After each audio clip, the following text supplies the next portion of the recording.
Non, il n'y a pas que des fanfics ou des choses mal écrites sur Wattpad.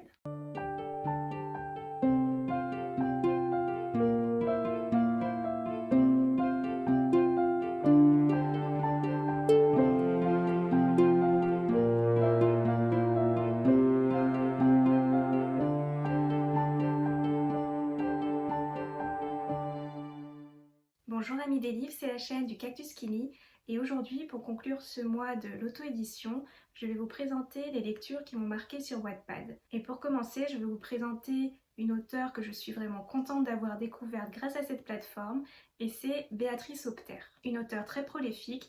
Si vous allez sur son compte, de toute façon je vous mettrai tous les liens en barre d'infos.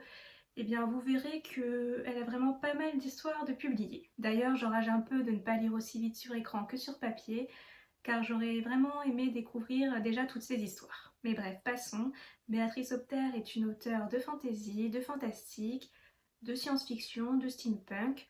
Elle est vraiment très éclectique et chaque histoire qu'elle crée a vraiment un univers bien marqué. Et la première histoire que j'ai lue d'elle, c'est Enfant du ciel. Angélus est un ange prisonnier d'une chaîne, une jeune fille qui s'appelle Cathéna, une jeune fille qu'il doit protéger. Mais le cruel seigneur de Cime la tient captive pour garder Angélus sous sa domination. L'ange et l'humaine parviendront-ils à s'évader?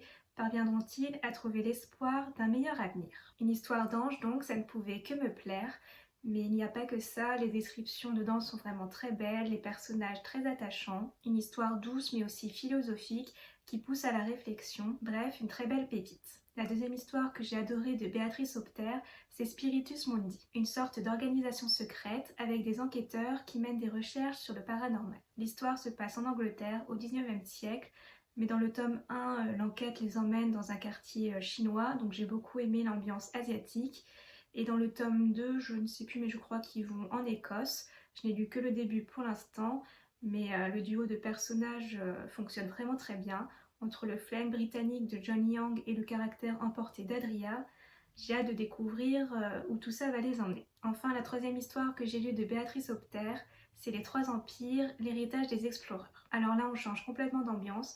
On part dans une fantasy steampunk avec une brume étrange, des créatures bizarres et des aéronefs. On y suit trois ados.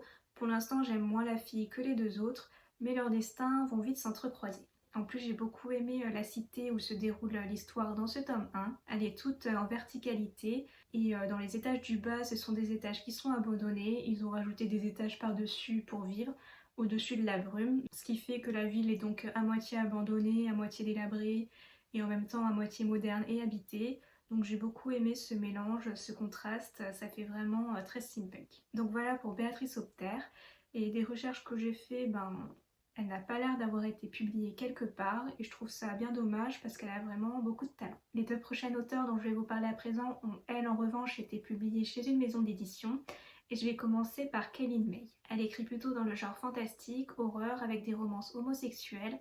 Elle a été publiée dans la maison d'édition du Petit Caveau, avec Union mortelle pour un vampire, ou encore Plutôt mort que vivant. Mais malheureusement, j'ai appris qu'elle avait décidé d'arrêter d'écrire en français, et c'est bien dommage parce que moi j'avais vraiment eu un véritable coup de cœur pour son style d'écriture. Donc bon, maintenant apparemment elle ne fait plus que des fanfics en anglais, mais j'espère qu'un jour l'envie d'écrire en français lui reprendra. Mais bon, pour parler des histoires qu'elle a publiées sur Wattpad, la première histoire que j'ai lue, c'est L'héritier du loup. Bien qu'ayant perdu sa famille très jeune avant d'être adopté par une meute de loups-garous, Cassian n'a jamais pu oublier ses racines. Et les derniers jours de l'année ravivent son envie d'aller vivre parmi les humains. Mais comment s'intégrer dans une société moyenâgeuse, en proie aux superstitions et à la peur du diable, alors qu'on est soi-même un être surnaturel?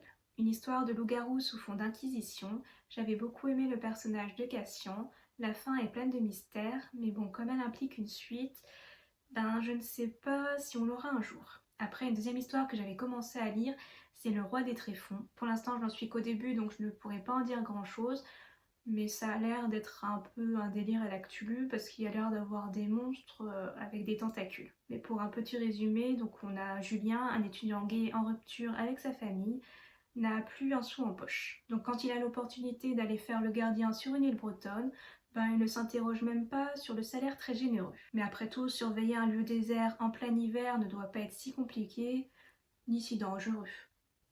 Normalement. La troisième auteure dont j'avais envie de vous parler est Lia Villoré. ou Villor, je ne sais pas trop comment ça se prononce, mais elle aussi a été publiée dans la maison d'édition du Petit Chaos, avec Vampire d'une nuit de printemps et Vampire à Quentin. Mais l'histoire que j'ai lue sur Wattpad n'a pas grand chose à voir avec les vampires, puisqu'il s'agit d'une histoire de fantaisie dans le style xianxia, un genre de fantaisie influencé par le taoïsme, la mythologie et la culture chinoise. La mélodie du lotus et de la fleur du prunier nous parle du personnage de Mei. Elle a seulement 10 ans et n'a déjà plus confiance en personne. Pour autant, sur sa route, elle va croiser Zhu Qianbing, le meilleur exorciste du royaume de Qing, un immortel insensible et qui ne jure que par la perfection. Après un événement, Mei va se retrouver à devenir son élève, alors que c'est l'homme qu'elle déteste le plus au monde. J'ai beaucoup aimé l'ambiance, les paysages enneigés, le style et la culture chinoise y sont bien retranscrits. C'est très beau, très poétique, mais aussi très mélancolique. Je recommande pour ceux qui auraient envie de changer de la fantaisie traditionnelle. Voilà, cette vidéo est terminée, je vous remercie de l'avoir visionnée. J'espère que je vous aurai donné envie de découvrir ces auteurs. Et si vous aussi vous avez eu des coups de cœur sur Wattpad, n'hésitez pas à me les mentionner en commentaire. En attendant, si vous souhaitez faire plaisir à Cactus, n'hésitez pas à liker, partager ou vous abonner. À bientôt et prenez soin de vous.